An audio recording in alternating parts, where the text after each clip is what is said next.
Wow, ya saya agak overwhelmed dengan pelajaran pagi tadi. Ya, pagi-pagi sudah diisi begitu banyak. Dan masih ada 2 speaker lagi yang bakal sharing sama kita, gitu ya. Jadi mudah-mudahan Anda juga siap untuk yang berikutnya. Sebentar lagi saya akan panggil speaker kedua kami, Ibu Yunita Diah, ya, yang juga akan sharing hal-hal yang luar biasa. Nah, ini khusus bagi teman-teman yang mengatakan, gimana caranya jadi wanita dan bisa memimpin di lingkungan para pria. Nah, ya, jadi ini jangan dijadikan alasan ya. Kadang-kadang kita ini muda dijadikan alasan, sebagai wanita dijadikan alasan, sebagai laki-laki juga kadang dijadikan alasan, tua dijadikan alasan. Nah, mari kita belajar dari yang langsung ada di sini. Apakah Bu Yunita sudah hadir di tempat kami, Bu Yunita? Sudah dong. Wow, selamat datang, Pagi, selamat pagi. Coach. Selamat pagi, Bu Yunita, apa kabar? Pagi. Baik. Kedengeran suaranya ya? Sangat lancar, sangat baik Good. suaranya. Di rumah atau di kantor ini? Saya WFH, Pak. WFH. Coach sejak Maret ya WFH. Jadi di rumah aja. Ya, jadi di rumah pun tetap produktif begitu ya, Bu Yunita ya?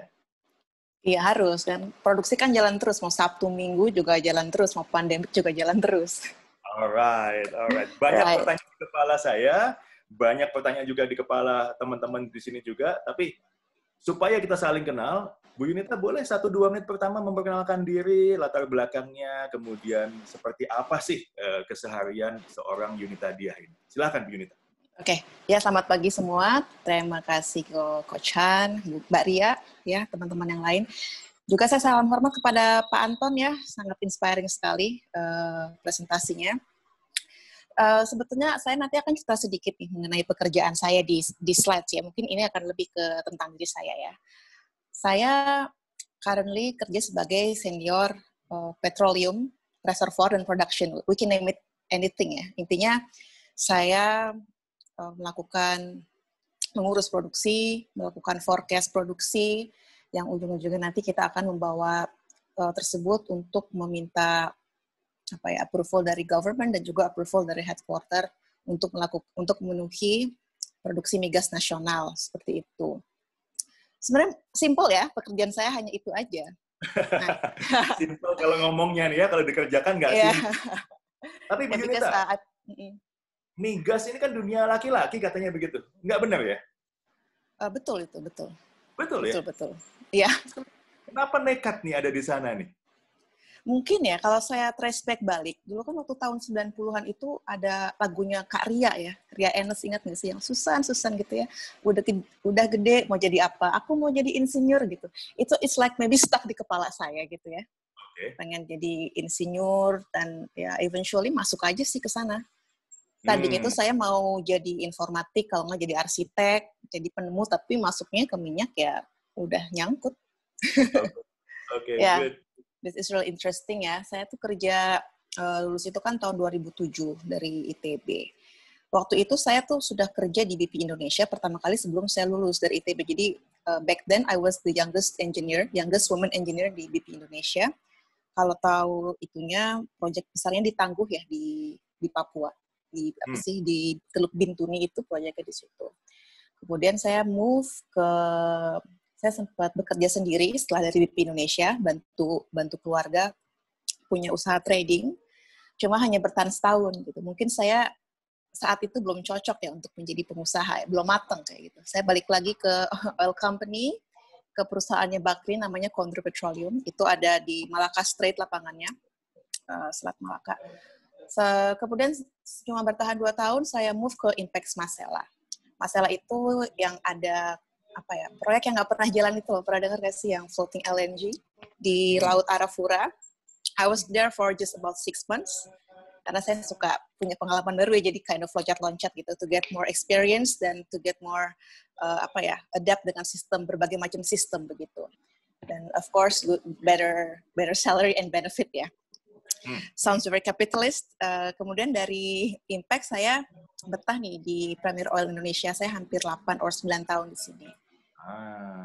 Begitu. Karena nanti saya akan jelaskan kenapa saya merasa sangat nyaman di Premier Oil tuh ada culture yang dia sedikit berbeda dengan perusahaan-perusahaan yang pernah saya duduk Penting. Ya, sebelum. penting. Jadi kita juga pengen belajar bagaimana sih menciptakan culture yang membuat best talent, bakat-bakat terbaik seperti Bu Yunita ini akan bertahan. Oke? Dan kita simpan itu untuk nanti. Tapi satu hal yang saya ingin tanya sebelum kita lanjut, Bu Yunita. Gimana sih caranya supaya bisa keep up ya dengan kebutuhan pasar, tuntutan untuk cepat, tuntutan untuk terus produktif, padahal dikungkung terus nih ya, kita nggak boleh bekerja, kita nggak boleh ke lapangan, kita harus begini, kita harus begitu. What is your secret untuk tetap produktif di masa seperti ini? Jawaban saya begini ya, ada dua hal yang penting. Satu, sistemnya kita sudah up and running system. Kedua adalah planning. Ya, kenapa kita bisa terus berproduksi? Produksi harus jalan. Begini ya, pada dasarnya kan oil and gas industry itu ada dua ya. Kita bisa supply gas atau kita bisa jualan oil. Kebetulan di Premier Oil kita punya dua-duanya nih. Kita punya source gas dan minyaknya. Paling besar adalah source gas. Nah, terminologi penjualan gas itu kita sudah punya kontrak di awal, yaitu dari tahun awalnya tahun 90, kemudian kita switch ke gas producer itu tahun 2000. Nah, di tahun 2000 itu kita punya kontrak namanya GSA, Gas Sales Agreement. Kita punya buyer, kita jualan gas itu ke Semgas di Singapura, bersama-sama dengan perusahaan lain ya, yang ke Singapura itu ada ConocoPhillips, sekarang udah Medco. Ada Medco dan juga ada Kakap, ada Star Energy. Nah, kontraknya jadi udah in place dari awal, sehingga kita sudah punya sekuritas pembeli sampai tahun 2029. Gitu. Jadi sekarang adalah bagaimana cara kita untuk memaintain produksi itu untuk memenuhi kontrak. Jadi kita nggak akan kehilangan pembeli nih, udah secure sampai 2029. Cuma itu aja untuk memaintain produksi. Seperti itu. Nah, bisa jalan karena kita punya representatif di lapangan. Jadi walaupun pandemik gini yang masuk ke kantor ya orang-orang di lapangan itu, di platform, di offshore. Mereka tetap bekerja dengan cycle yang sedikit dimodifikasi ya, karena untuk meminimize penularan. Mungkin kalau coach pernah baca juga kan lagi santer nih, ada klaster baru di beberapa offshore. Di Indonesia ya, nggak cuma di Premier, itu udah jadi common news itu kan. Jadi ya itu timeline dan planning itu yang diatur bagaimana supaya klaster itu berhenti seperti itu dan tetap berjalan produksi. Gitu. Jadi kuncinya ya kita punya sistem yang bagus dan planning manajemen yang bagus itu. Planning ya, sehingga kita tidak panik kepada hal-hal yang tidak bisa dilakukan, tapi kita fokus kepada hal-hal yang bisa kita lakukan. Kurang lebih begitu ya, Bu Yunita ya? Exactly. Nice. Oke, you plan to share something kalau nggak salah? Silakan, monggo dimulai saja. Iya, dikit aja, saya banyak ngomongnya kayaknya. So, boleh di slide dibuka. Oh, karena kan Mbak Nisa yang operate. Oke. Mbak Nisa, ya silakan dipersiapkan untuk mulai screen share dari Mbak Yunita ini. Nah, ini. Oke.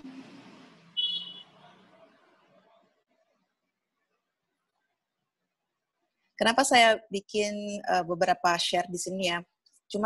Saya cuma ingin menyamakan persepsi bagaimana sih pekerjaan gas itu sebetulnya. Coba klik slide kedua, Mbak. Ya. Jadi itu kan saya ngelihat fotonya Mbak Masani juga ya. Mbak Masani itu mirip sama teman kuliah saya. So I can remember back then ya, waktu kuliah itu kan pertama kali masuk migas tuh banyak common paradigm, banyak paradigma umum yang ditanyakan kepada orang. Pertama, Uni ngapain kamu masuk ke migas, gitu kan? Karena minyak sudah mau habis, begitu. Padahal paradigma itu sudah diomongkan sejak dosen saya tahun 70-an tuh berulang terus, minyak mau habis, ngapain ke sana. Terus yang kedua, minyak itu kan merusak alam. Ngapain kamu bekerja di perusahaan yang merusak alam, bisa oil spill, apa sih efek rumah kaca, lubangin ozon segala macam. Yang ketiga, kamu betulan nih cuma mau jualan minyak gitu, kayak tukang-tukang minyak di komplek minyak gitu ya. Jadi itulah paradigma banyak orang mengenai apa sih industri migas, padahal industri migas itu sangat besar sekali ya. Di sini kan kita bisa ngelihat ada 3 pilar utama ya. Pertama upstream, kita biasa dengar dengan hulu migas. Ada midstream, itu terkait dengan transportasi dan storage. Dari transportasi storage itu kemudian diproses bagian downstream. Diklik Mbak, diklik aja.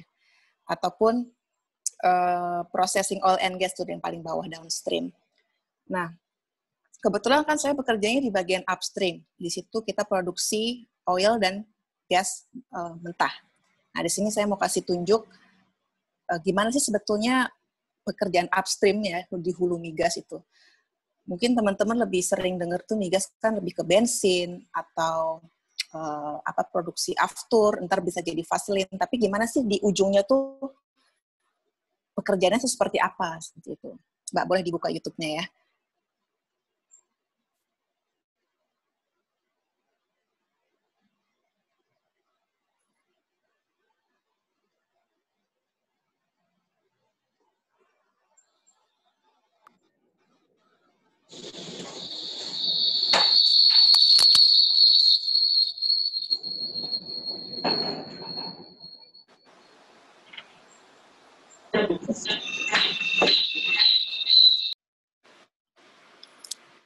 Oke, mungkin ada gangguan koneksi sedikit. Nah, udah masuk nih.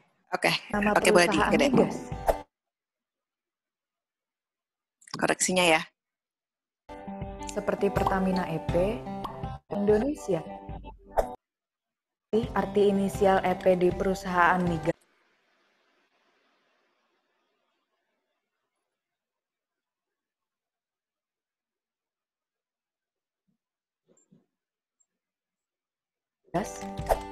EP adalah singkatan dari Exploration dan Production yang merupakan inti dari kegiatan di industri hulu migas. Eksplorasi bertujuan untuk mencari cadangan migas di perut bumi. Kegiatan ini dilakukan melalui beberapa tahap yang meliputi studi geologi, studi geofisika, survei seismik, hingga pengeboran. Sedangkan produksi, atau yang sering disebut sebagai eksploitasi, adalah kegiatan menggali dan mengangkat migas dari perut bumi. Jadi, inti kegiatan bisnis hulu migas adalah mencari dan menggali. Inilah yang menjadi alasan Petronas memakai kata cari dan gali sebagai nama anak perusahaannya. Maka, dikenallah Petronas Cari Gali sebagai salah satu perusahaan di sektor hulu migas. Tentu saja, kegiatan eksplorasi memiliki risiko tinggi. Oleh sebab itu, dibutuhkan modal yang besar, teknologi canggih, serta SDM yang berpengalaman. Risiko terburuknya adalah gagal menemukan cadangan migas yang bernilai ekonomis. Setelah itu, dilanjutkan kegiatan produksi, yakni mengangkat minyak dan gas bumi ke permukaan melalui pipa salur untuk kemudian diolah. Seluruh proses kegiatan ini memakan waktu yang lama, bisa mencapai puluhan tahun. Semuanya untuk menjamin ketersediaan bahan bakar di masa depan.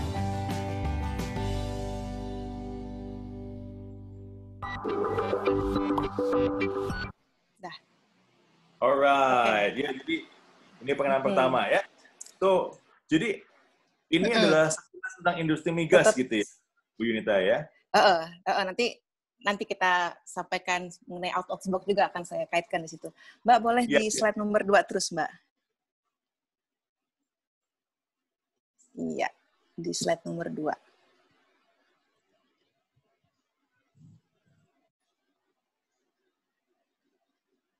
Nah, jadi kan ya semoga dengan video tadi kita udah satu page ya mengenai bisnis oil and gas itu banyak risikonya seperti itu ya, karena kita kan dealing dengan apa yang ada di bawah bumi seperti itu ya. Nah, saya sendiri bergerak di bidang upstream, PSG, kita sebut dengan PSG ya, Production Sharing Contract. Itu banyak juga lagi sub-sub departemennya di situ, ada subsurface, ada drilling, procurement, project, commercial dan segala macamnya.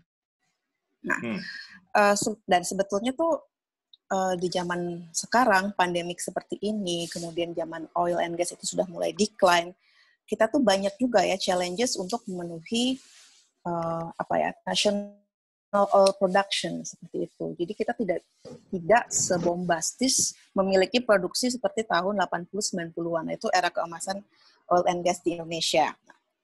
Therefore, kita sekarang makin butuh banyak junior engineers gitu ya, dan junior geoscientist yang bagus untuk siapa tuh kita bisa mengembalikan kejayaan zaman oil and gas zaman dulu. Nah, sorry Mbak yang tadi lagi tuh. Sepertinya lagi cari seperti itu. Sepertinya lagi Oke, nggak masalah sih. So, nah, we're trying silakan. Nggak apa-apa, saya terusin aja ya. Ya, dan kebetulan itu semua oil and gas company kan multinasional ya, like 90% itu multinasional, kecuali yang national company. Medco juga udah multinasional ya, Medco and Pertamina itu kan Indonesia-based company. Nah, dari banyak multinational company itu, sebetulnya bagus juga ya, kita banyak menyadur bisnis proses dan menyadur sistem kerja yang bagus dari perusahaan-perusahaan asing tersebut. Kita punya Chevron sekarang, ada BP Indonesia, Caltex, ada Arco, ada Total Indonesia, ada Exxon, begitu. Jadi kita tuh sistem pekerjaan itu sudah banyak menyerap dari mereka. Sangat bagus sekali. Nah, dari situ kita tuh gimana ya, kalau saya tuh sebenarnya ada irinya juga nih dengan Pak Anton ya, bisa dengan sangat enaknya dia mengatur perusahaan sendiri gitu ya, dengan ide-ide dia yang brilian tanpa harus terpatok dengan headquarter punya prosedur seperti itu. Cuma ya kita harus follow the rules ya. Oke, dan nah sekarang kita masuk ke bagian smaller scale. Nah, saya kan ada di bagian subsurface ya. Seperti yang saya bilang tadi, dan seperti di video tadi, subsurface itu kita punya banyak risiko karena analisa yang kita lihat itu nggak kelihatan. Barang-barang itu nggak bisa kita pegang, nggak bisa kita cium. Ya. Kita cuma bisa bermain dengan data, bermain dengan trend line, dengan plotting. Kita juga bisa mengambil ekstrak data dari bawah berupa batuan atau berupa fluida itu, tapi dengan harga yang mahal.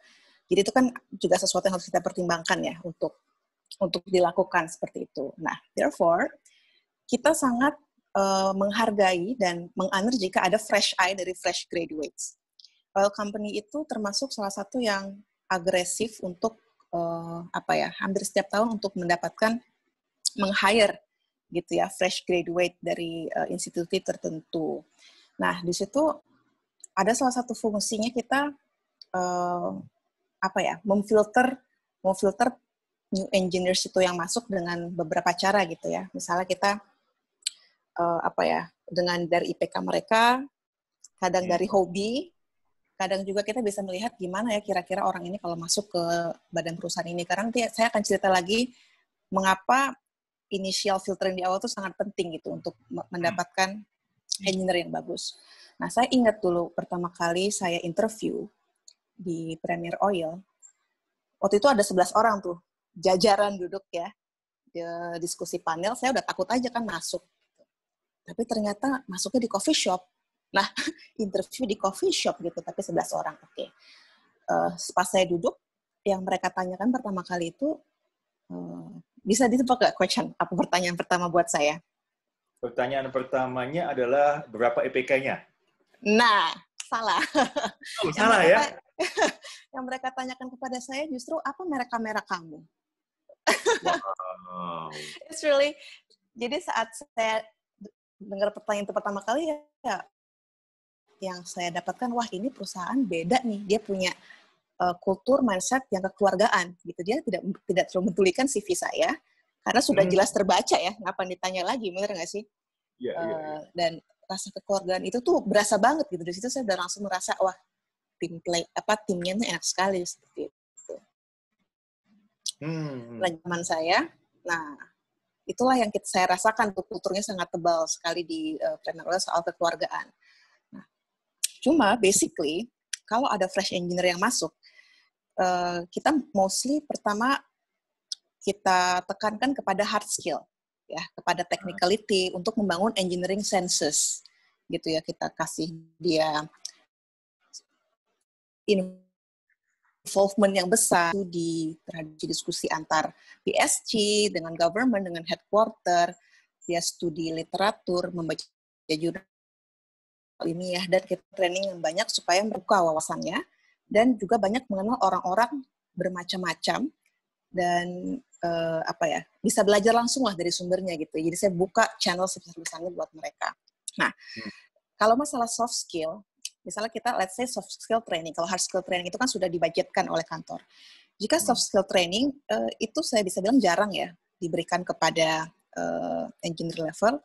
Cuma saya sebagai kayak mentorship mereka gitu ya, saya biarkan mereka ikut dengan saya diskusi, misal dengan government, biar mereka bisa melihat contoh secara langsung ya. So we are leading by example, mereka bisa learning by example. Seperti itu. Jadi gimana sih cara dealing sama orang misalnya yang lebih tua atau orang yang tidak mau di-challenge lebih lanjut, bagaimana cara komunikasinya. Karena buat saya komunikasi itu adalah hal paling krusial yang artnya tuh harus dikuasai gitu oleh diri kita. Jadi dengan komunikasi yang bagus, dengan persuasi yang bagus, we can say kita bisa dapat apa yang kita tujukan gitu. Jadi akan mempermudah bisnis proses di sana. Seperti itu. Dan jika hal itu tidak bisa diakomodir oleh perusahaan, saya balik lagi nih ke basic reason to work. Apa sih sebetulnya yang mereka suka? Apa sih yang kita suka untuk membuat mereka semangat kerja di kantor? Kalau buat saya ada dua hal, Coach. Satu hal adalah monetary. Oke lah, no question ya, semua orang butuh monetary working for living. Yang kedua itu adalah non-monetary. Ada dua hal di situ. Satu adalah environment, kedua adalah experience. Saya kilas balik nih waktu saya jadi junior engineer ya. Saya senang sekali gitu waktu itu terlibat di dalam proyek yang besar ya, dalam proyek tangguh, proyek LNG seperti itu. Jadi saat kita memberikan suatu tanggung jawab yang besar, involvement yang besar kepada bawahan kita, di situ kan dia akan merasa, wah, gue dihargain gitu, aku dihargain, makanya akan tercipta juga ownership untuk mengerjakan proyek tersebut. Begitu. Jadi secara nggak langsung itu cambukanlah buat mereka untuk terus semangat bekerja. Kemudian saya juga mengeset clear goal setting dan timeline dan planning gitu ya. Jadi kita make sure kalau kita sama-sama in the same page gitu. Ini loh yang mau kita targetkan dan ini timeline-nya seperti ini, deadline-nya tanggal segini seperti ini. Kalau masalah proses, saya termasuk orang yang nggak terlalu kepo ya soal proses. Yang penting you got the result done, and ya udah di situ biasanya mereka senang tuh untuk berkreasi gitu, nggak saya limit di sana. So mungkin out of the box thinking itu terjadi dalam proses tersebut untuk menuju goal. Seperti itu. Kemudian yang paling penting buat saya adalah environment. Saya menciptakan ya itu tadi ya comfort environment, kekeluargaan. Kita bisa bikin orang-orang yang datang ke kantor itu senang karena ada sesuatu yang mau mereka dapat gitu. Misalnya, wah, saya ketemu si Ani untuk ngomongin hobi, misal kayak gitu. Atau atau perasaan trust yang besar kita berikan kepada mereka, sehingga mereka tuh juga bisa berkarya tanpa harus berpikir, aduh, gue salah nggak ya? Aduh, nanti dimarahin. Itu kan banyak paradigma seperti itu saat menjadi junior waktu itu. Tapi kalau saya lepaskan aja ke mereka seperti itu ya. Kemudian kita juga berikan respect yang besar, so contohkan saling respect terhadap any opinion itu selalu oke lah untuk kita diskusikan. Jadi nggak usah takut salah. Dan yang terakhir itu adalah rewards ya. Rewards itu harus kita berikan bukan dalam hal keuangan, tapi misal dalam pujian atau dalam sesuatu yang bisa menyenangkan hati lah gitu. Intinya kan ya living is all being about happy, right? Being about happy, dan dari happiness itu akan gampang untuk perjalanan ke depannya. Seperti itu. Oke. Good, Bu Yunita, saya tambahin sedikit ya. Jadi mungkin sambil ini saya simpulkan juga beberapa hal. Ada beberapa kesamaan nih yang saya sering sharing atau sering coaching kepada para leaders. Nomor satu, tadi kan diceritakan rekrutmen itu sangat agresif di sini ya, karena kita butuh selalu fresh eye of the fresh graduate. Nah, ini teman-teman juga dengar sendiri, bahkan di dunia oil and gas, mungkin teman-teman di sini nggak semuanya dari dunia oil and gas ya, istilah teknis oil and gas-nya mungkin Anda bingung, tapi mari kita fokus kepada essence dari team building ini. Leadership itu dimulai dari Anda memimpin orang, dan memimpin orang yang selalu fresh. Oleh karena itu, rekrutmen adalah salah satu pekerjaan rutin team building. Jadi kita nggak bisa Right. membangun hanya dengan tim yang sudah ada terus, bukan yang sudah ada itu jelek, tapi kita selalu butuh fresh eye of the fresh graduate, begitu ya. Kemudian hal kedua tangkap tadi dari Bu Yunita, soft skill penting, tapi nomor satu kalau mau nggak repot di belakang, hard skill-nya jangan meleset, begitu ya. Jadi mereka mesti ngerti how to do it. Ya memang kita mesti ngajar juga sih, nggak mungkin nggak ngajarin, tapi at least mereka punya solid hard skill. Beberapa mungkin bilang IPK itu nggak penting, prestasi sebelumnya nggak penting. Memang tidak mutlak, tapi juga bukan nggak penting. Kita perlu melihat apakah mereka punya hard skill yang dibutuhkan untuk mengerjakan pekerjaan. Dan yang ketiga tadi, basic reasons to work ya, monetary jelas, imbalan finansial jelas, tapi ternyata yang non-monetary, environment atau lingkungan kerja, dan experience. Nah ini ternyata yang kita kadang-kadang takut-takut kasih risk-taking kepada anak baru atau orang di bawah kita, takut salah, takut rugi, dan seterusnya. Tapi kalau dikerjakan dengan betul, ternyata ini buat orang betah bekerja, bahkan bisa keluar potensinya. Tapi catatannya ya, mesti dikerjakan dengan betul, karena orangnya punya hard skill, punya kemampuan yang benar. Jadi kalau kita kasih experience, kasih coba-coba tanpa orang dilatih, ya memang hasilnya akan kacau. Tapi ketika dipastikan bahwa orang itu sudah memiliki kemampuan, kita kasih risk-taking, kemampuan untuk ambil risiko, maka ternyata seperti yang dibahas oleh Bu Yunita ini hasilnya luar biasa. Kurang lebih gitu ya Bu Yunita ya? Betul. Makanya itu ada fungsi kita kan untuk mensupervise dan terus memonitor kegiatan mereka gitu. Jadi nggak boleh lepas juga peran kita untuk meng-guide seperti itu. Thank you for sharing that. Silakan Bu Yunita. Kita masih menunggu poin yang lain yang bisa kita pelajari hari ini. Ya, mungkin habis ini, nah, mengapa hal ini sangat penting ya, men-shape up orang, men-shape up junior untuk punya sense of engineering yang sangat bagus, karena kan pekerjaan kita penuh resiko. Coba next-nya ya. Nah, next aja diklik. Lagi. Tuk. Oke. Aduh, marah-marah. Oke, jadi ada dua hal yang sangat penting ya. Masa udah thank you? Jangan dulu dong. Kecepatan. Kita ke project. Oke, jadi ini sekilas aja ya soal workflow dari Project Risk. Misal kita pernah dengar kan ya, ada tahun 2019 itu di ONWJ, Indo ada public case, jadi saya bisa menceritakan ini ya, bukan menceritakan keburukan. Ini adalah study case, ada salah satu platform di West Java, itu dia menyebabkan oil spill, seperti itu. Tapi apa sih, kenapa bisa kayak gitu? Itu kan sebenarnya sesuatu hal yang sering dilakukan, tapi kenapa bisa terjadi seperti itu. Nah, setelah dilihat, kalau kita baca itu tuh ada kayak prematur penembakan di bawah tanah, gitu. Ada premature perforation istilahnya. Nah, di situ, kenapa bisa premature perforation itu terjadi? Itu pasti ada salah satu prosedur yang tidak dijalankan sesuai dengan yang sudah direncanakan seperti itu. Ya. Sebetulnya sebelum untuk memulai suatu proyek, kita kan memetakan resiko. Itu harus tuh, risk mapping, antar departemen kita koordinasi, kita komunikasi, dan di tahapan nomor 1, strong engineering senses itu diperlukan. Nah, makanya kenapa tadi kita susah-susah nih nyekolahin fresh graduate training, ribuan dolar, mungkin setahun bisa 2-3 kali training. Nah, itu kita untuk membangun strong engineering senses, supaya mereka tahu gimana cara memitigasi risiko, dan at the end, kita ingin mendapatkan economic dan cost recovery dari negara. Kita ingin mendapatkan ekonomi yang sangat bagus. Karena kalau misalnya risiko itu kita tabrak, tidak sesuai dengan plan, gitu ya, itu kan akan menyebabkan yang tadi saya bilang ya, GOM platform, itu yang oil spill tahun 2014, bukan 2008, saya salah tulis itu. BP Indonesia, kalau pernah dengar yang di Macondo, itu yang jadi film Deepwater Horizon ya, itu kan massive oil spill. Nah, itu semua kalau kita trace, ya karena itu tadi ada prosedural yang dilangkahi lah seperti itu. We have to be strict to the plan, tapi kita juga fleksibel gitu, ngerti nggak sih? Ya kita ada suatu sektor yang kita harus inside the box, kita nggak boleh melanggar itu, tapi di sektor lain kita harus out of the box. So just being balanced and flexible on some rules. Intinya sih seperti itu. Nah, kemudian selanjutnya, selain project resiko, kita juga punya project uncertainty.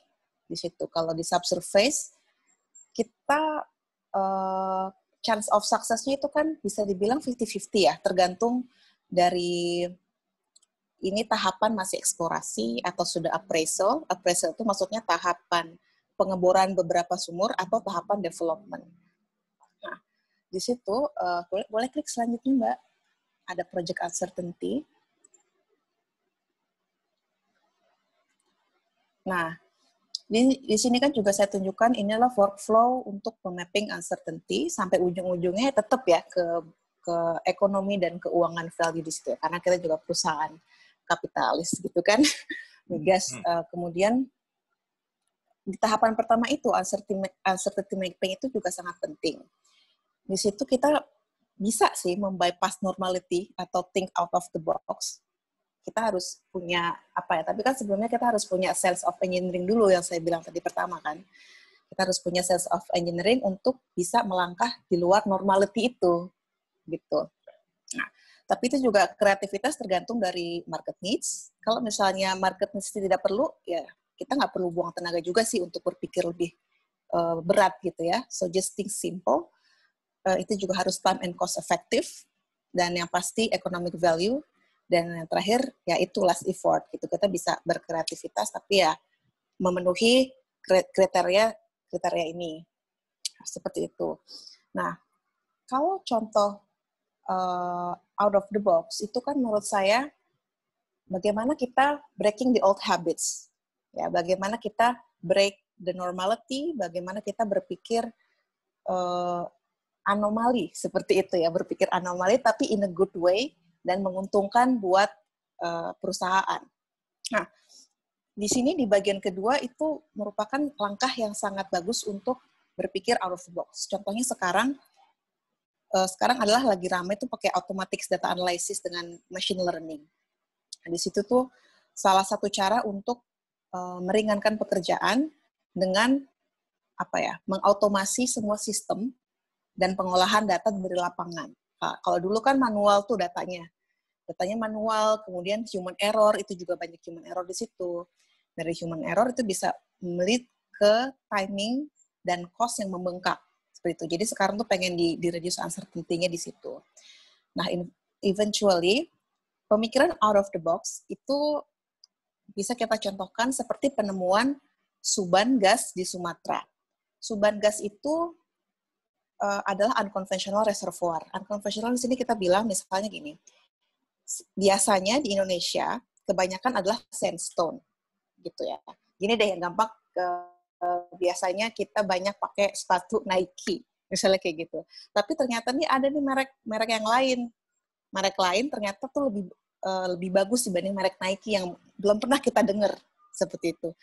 Itu kan pasti jualannya susah ya untuk menembus si suban gas ini ke Sumatera. Ternyata pas eksplorasi itu diberanikan diri untuk dites sumur itu, maka keluarlah gas yang sangat besar sampai sekarang. Gitu. Jadi disitulah tim GNG mendobrak normality untuk mengetes reservoir yang jarang-jarang diproduksi. Kurang lebih seperti itu. Padahal begitu juga dengan nggak ada contoh kasus sebelumnya bahwa hal ini berhasil, begitu ya? Iya, belum ada. Tapi kebetulan aja mereka melihat ada sesuatu yang berbeda dari pengambilan data. Kok kelihatannya ada gas nih, gitu. Jadi it's like, oke deh coba. Ternyata nah, ini disebut sebagai sense of engineering tadi ya. Jadi bukan betul, coba-coba, tapi kayaknya ada feeling deh. Nah, ada feelingnya ini kan sebetulnya bukan karena pikiran, tapi karena dia punya data dan sense of engineering. Oke, I got it now. Ya. Ya, itu kan terbangun dari pengalaman juga kan, dari pengalaman, dari diskusi kan. Jadi kan otak apa yang mengumpulkan, wah kayaknya ini ada nih gitu. Terus ditembaklah keluar gas. Gitu ya. Gitu. Ya, benar. Nah, terus ada juga, itu kan case yang sukses. Ada juga case yang tidak sukses, itu dry hole, itu completely nggak dapat minyak atau gas, itu di Semai, deket di Papua itu tahun 2014 kalau nggak salah. Perusahaan itu menghabiskan $210 juta untuk eksplorasi yang nggak ada apa-apanya. Gitu. Jadi maksud saya tuh ya itu tadi ya, leading dari sense of engineering, terus kita mapping risk, map uncertainty itu untuk supaya project tuh tetap bagus dan nggak boncos gitu lah kurang lebih. Wow. Alright guys, I hope you guys juga belajar dari sini ya, bahwa ketika tim, dalam hal ini dicontohkan adalah tim engineer, itu memiliki sense of engineering, ngerti, ibaratnya ngerti di balik telapak tangannya lah ya, dia bisa punya feeling. Orang lain bilangnya itu feeling, orang lain bilangnya nebak, tapi sebetulnya ada serangkaian data yang memimpin atau menuntun kepada feeling tersebut. Nah, bagaimana sekarang tanggung jawab kita untuk membuat seseorang yang kita pimpin itu bisa memiliki sense of, kalau dalam hal ini sense of engineering. Di bidang Anda masing-masing seperti apa. Ya, kalau dalam bidang saya misalnya sense of coaching gitu ya, kadang-kadang para coach yang di tempat kita ini punya feeling, kayaknya gini deh. Orang nanya, coach kok tahu? Ya, feeling aja, bilangnya sih feeling aja, tapi sebetulnya itu serangkaian data tentang teknik dari behavior manusia, teknik dari business plan, ada yang meleset nih kayaknya. Nah, this fine distinction atau perbedaan tipis inilah yang membuat orang menjadi sukses. Itu yang saya pelajari dari Bu Yunita hari ini, dan I hope bisa menarik pelajaran. Oke, mohon maaf saya potong ya, Bu Yunita, kebetulan ingat udah aja. Udah selesai. Mantap, udah selesai kok, Pak. Oke, jadi ini yang terakhir? Yes. Alright. Mbak Anissa, silakan dimatikan screen share-nya. Ayo kita lanjut diskusi. Teman-teman, ini waktunya juga berjalan terus. Silakan, kalau mulai ingin bertanya, saya sih punya banyak pertanyaan ya, tapi jangan sampai saya doang yang nanya nanti.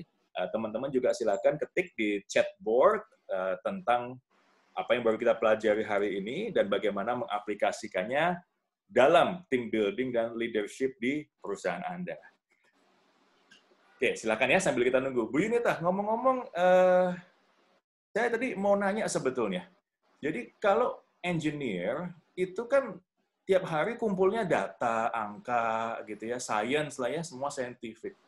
Apa benar semua engineer itu jadi kan karena memang nature of the work-nya seperti itu, jadi kaku, jadi nggak bisa hubungan dengan orang, apalagi bicara leadership, apalagi bicara soft skill gitu kan, tiap hari lihatnya angka. So, bagaimana mengatasinya hal seperti ini, Bu Yunita? Ya, rata-rata memang seperti itu ya. Dari zaman kuliah juga mappingnya ya seperti itu, gitu, basicnya. Nah, cuma kan kalau kita mendingan fokus dengan sesuatu yang bisa kita kontrol, yang bisa kita ubah. Dari populasi yang banyak seperti itu, adalah 2-3 orang, ya, let's say out of 7 gitu, yang sikapnya tuh lebih open gitu, dan mudah untuk bekerjasama tuh ada di situ. Cuma kita nggak boleh juga ya melupakan sisanya, gimana caranya mereka supaya lebih terbuka, nggak cuma terhadap data. Nah, itu satu caranya saya ajak mereka ke diskusi-diskusi terbuka, ketemu ke banyak orang lain, training. Di training itu mereka banyak ketemu teman-teman di situ. Ada juga guru. Saya ajak juga mereka ke conference, kalau nggak kita ajak mereka ke PSC lain, supaya mereka bisa bertukar pikiran seperti itu. Seperti itu sih. Jadi saya hanya mengharapkan secara natural mereka belajar. Seperti itu. Karena seringkali kadang-kadang saya gini nih, dapat alasan itu kan orang accounting, susah dong diajak mimpin gitu ya. Ternyata memang susah gitu ya. Jadi kalau dari Bu Yunita memang nature-nya seperti itu, tapi bukan berarti tentang susah, terus kita bikin alasan untuk tidak mencoba membuat mereka. Betul. Kita buat mereka bergulir aja gitu. Kita buat mereka kasih kesempatan yang banyak, bikin mereka senang gitu. Dan kita ya itu leading by example. Kalau begini loh yang bagus, ngomong pada orang lain, mereka harusnya sih hopefully akan learning by example. Rata-rata sih pada lumayan berubah ya. Setelah beberapa waktu berjalan, rata-rata mereka berubah. Misalnya kan gini, banyak anak ITB yang di bawah saya ya. Mereka itu kekeh gitu. Kalau udah diskusi, aku yang paling betul. Padahal kan mereka baru masuk gitu ya. Terus saya juga mikir, dulu saya juga kayak gitu loh. Ya, tapi pelan-pelan kita omongin, cara diskusinya mungkin diubah. Akhirnya lama-lama mereka bisa keep up. Alright, jadi tidak perlu dipaksa untuk berubah, tapi bagaimana kita bisa influence. Ya, karena pada akhirnya kita influence people. Right. Okay. Yeah. Very nice. Pak Bagus, tanpa sengaja Anda screen share ini, silakan mohon dimatikan screen share-nya. Bu Yunita, jadi dari Bu Ria ada pertanyaan sebetulnya tentang ini ya, tentang sebentar. Oke, tentang best practice di dunia oil and gas itu seperti apa ininya, leadership dan people development. Tadi udah disinggung sedikit, tapi kalau boleh ada tambahan nggak? Apa sih pengalaman Bu Yunita selama ini untuk membantu orang lebih baik dalam leadership dan people development? Ya, saya ambil contoh waktu saya bekerja di BP Indonesia ya. BP Indonesia itu kan perusahaan headquarter-nya di London. Sebetulnya itu seperti kayak Pertamina-nya Inggris ya, kayak Pertamina Inggris. Dia punya career path. Jadi setiap pegawai itu diberikan career path. Nah, di career path itu ada didetailkan lagi. Pertama, udah pasti dong kita mau kemana. Nah, dari target itu kan kita dihitung balik untuk menjadi spesialis gitu ya. Untuk menjadi spesialis RI, ada set of training yang harus diambil. Ya, training A, B, C. Dari training itu ada satu lagi namanya matrix, kita sebut competencies matrix. Di situ kita harus fill out tuh setiap I think 2 kali setahun kita mengupdate competencies itu apakah sudah cukup memenuhi level kompetensi sesuai dengan pekerjaan gitu. Kadang untuk mengisi level kompetensi kita dikasih training atau kita dikasih tanggung jawab project. Seperti itu sih. Jadi kejelasan career path aja. Alright. Jadi memang seperti itu, diberikan pengalaman untuk explore kemampuannya, lalu didampingi bisa melakukan. Nice. Ya, ada kemudian, Oke, silakan Bu. Kemudian juga setelah kita lulus dengan project, biasa kita suruh bikin paper, gitu. Jadi mengenhance kita untuk punya skill menulis, skill berbicara, dan skill teknikal tuh kita rangkum waktu jadi junior engineer. Oke, jadi ketika dia senior bisa mentoring juniornya lagi nanti Betul, ya. Wow, sangat struktural ya. Jadi sebetulnya kayak nggak berasa, sangat nggak berasa, tapi dibangun skill di kanan kirinya, luar biasa. Kita perlu belajar, teman ya. Ada pertanyaan dari Pak Kuntana, Bu. Boleh cerita nggak ada contingency plan apa di industri oil and gas sehingga kami bisa belajar? Kan ini situasi pandemi ya. Jadi apakah ada seperti apa yang bisa di-share? Silakan, Bu. Saya ceritain waktu offshore sekitar bulan September. Itu ada cluster di Premier Oil Natuna ya. Ya di situ sih gimana ya? Kita bisa bilang juga ada unsur kebetulan. Tapi di situ juga kita memanage bagaimana supaya cluster pandemi tidak membesar di offshore. Contingency plan-nya ya gini. Kita kan sudah memapping risk ya. Misalnya saat pandemik itu lapangan kehabisan orang, misal seperti itu. Itu adalah resiko yang harus kita ambil. Kita sudah mapping dari awal. Tapi ada juga risk yang biasa-biasa aja, kita masih bisa berproduksi dengan orang sekian. Nah, jadi kita udah punya worst case skenario di situ. Planning kita adalah ya udah berarti saat itu kita tidak bisa supply gas. Itu adalah worst case. Tapi kan untungnya nggak kejadian ya. Nah, di situ kan kita juga mikir, kalau misalnya supply gas nggak kejadian, gimana nih? Gitu, dapat duit nggak ya? Berarti kan pertanyaannya kayak gitu ya. Tapi kalau di sistem konsorsium ini, Premier kita kan punya yang tadi kita bertiga ya nyuplai gas ke Singapura. Ya kita bisa punya sistem backup. Peer backup itu juga penting, nggak cuma antar tim ya, tapi peer backup dari perusahaan lain itu bisa. Jadi mereka bisa bantuin kita supply di saat platform kita mati. Gitu. Jadi kita udah punya mitigasinya. Berhubungan baik dengan pesaing juga penting gitu ya. Betul. Kita saling kerjasama kok untuk saling bantu. Kalau yang satunya lagi down, ayo supply kayak gitu. Nah ini paradigma yang kita perlu ambil juga nih.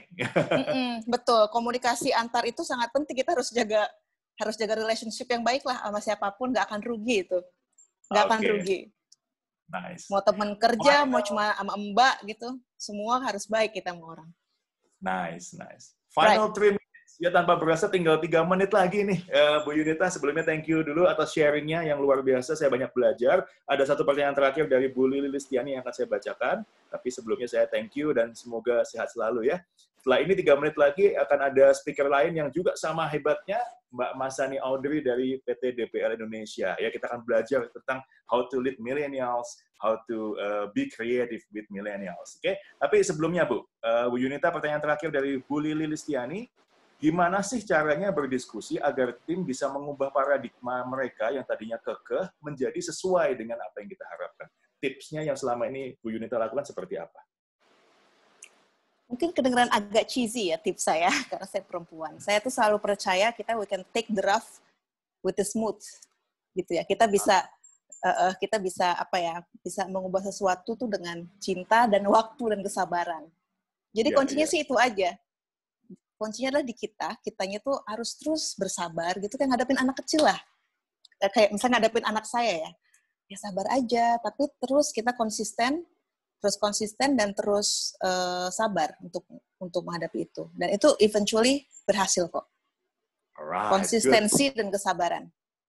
Ya, jadi sebenarnya bukan hanya wanita saja, Bu, tapi laki-laki juga perlu untuk menjadi lembut. Ya. Kalau saya suka nonton film bela diri ini nih, Ip Man, ya mungkin teman-teman juga suka. Ternyata jago bela diri nggak perlu kasar, lembut, tapi jadi legenda juga. Nah, ini kan bukti bahwa laki-laki juga harus lembut, meskipun lembut itu bukan tegas, gitu ya. So thank you. Thank you for your tips. Ada apresiasi dari Ibu Ika yang mengatakan bahwa beliau belajar tentang ada 3 poin skill yang harus disiplin ditumbuhkan kepada tim kita. Skill menulis, skill berbicara, dan skill teknis. So, thank you Bu Ika. Saya juga belajar hal ini dari Bu Yunita hari ini. Oke, 1 menit lagi. Bu Yunita, thank you very much. Satu pertanyaan terakhir sebelum kita tutup. Apa sih ambisi Yunita Diah untuk 10 tahun ke depan? Masih ada apa yang belum tercapai? Ada 2 yang belum tercapai. Saya pengen jadi penemu, 1. Kedua, saya pengen jadi dosen. Alright. Penemu dan dosen. Oke, wow. Ini cita-cita yang luar biasa. Saya doakan selalu sukses dan selalu sehat dan menjadi pemimpin yang lebih baik setiap hari. Thank you, Bu Yunita. Sama-sama. Thank you, Coach. Thank you all. See you.